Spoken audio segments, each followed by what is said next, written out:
Corona virus के बढ़ते संक्रमण, ऑक्सीजन संकट और वैक्सीन को लेकर भारत के लिए बहुत बड़ी खबर है।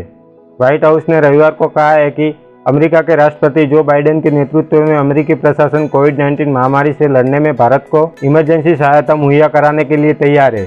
इसके साथ ही अमेरिका कोविशील्ड वैक्सीन के भारतीय निर्माता को तत्काल कच्चा माल मुहैया कराने को लेकर दिन रात काम कर रहा है। दरअसल अमेरिका के राष्ट्रीय सुरक्षा सलाहकार जैक सुलिवान और उनके भारतीय समकक्ष अजित डोभाल के बीच फोन पर हुई वार्ता के बाद अमेरिका की ओर से यह फैसला लिया हुआ है। दोनों राष्ट्रीय सुरक्षा सलाहकारों की वार्ता के बाद व्हाइट हाउस की राष्ट्रीय सुरक्षा परिषद की प्रवक्ता एमिली हॉर्ने ने कहा कि जिस तरह भारत ने अमेरिका को उस समय सहायता दी थी जब हमारे अस्पताल महामारी की शुरुआत में दौर से जूझ रहे थे, उसी तरह अमेरिका भी जरूरत के इस समय में भारत की सहायता करने को तैयार खड़ा है।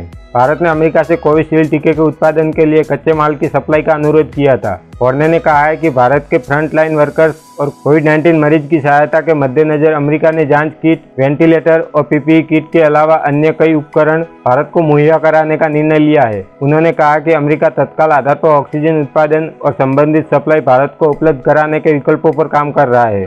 अमेरिका के राष्ट्रपति जो बाइडेन ने ट्वीट करते हुए कहा कि जिस तरह भारत ने संयुक्त राष्ट्र अमेरिका को सहायता भेजी थी क्योंकि हमारे अस्पताल महामारी की शुरुआत के दौर से जूझ रहे थे, उसी तरह से अमेरिका भी भारत की मदद करने के लिए तैयार खड़ा है।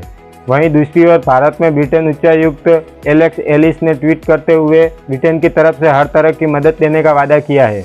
अपने ट्विटर अकाउंट पर एक वीडियो संदेश में ब्रिटेन उच्चायुक्त हिंदी में बोलते नजर आ रहे हैं। वीडियो में वह कह रहे हैं कि मुश्किल के इस वक्त में यूके भारत के साथ है। प्रधानमंत्री बोरिस जॉनसन ने भारत को वेंटिलेटर और ऑक्सीजन कॉन्ट्रेस्ट भेजने का फैसला लिया है। कोरोना से इस जंग में यूके भारत के साथ कंधे से कंधा मिलाकर आगे बढ़ रहा है। इसी तरह मीडिया हाउसेस से आ रही खबरों के मुताबिक बताया जा रहा है कि ब्रिटेन से कुल मिलकर 9 कंटेनर भारत में आएंगे, जिसमें 495 ऑक्सीजन कंट्रेस्टर, 120 नॉन इन्वेजिबल वेंटिलेटर्स और 20 मैनुअल वेंटिलेटर्स शामिल है।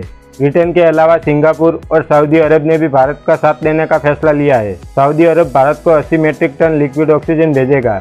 इससे पहले रविवार को सिंगापुर से भारतीय वायुसेना 4 ऑक्सीजन टैंकर एयरलिफ्ट करके ले आई है। यानी कि अब सारे देश भारत को मदद करने के लिए तैयार है और ये सब हो पाया है अजित डोभाल के कॉल के बाद ही।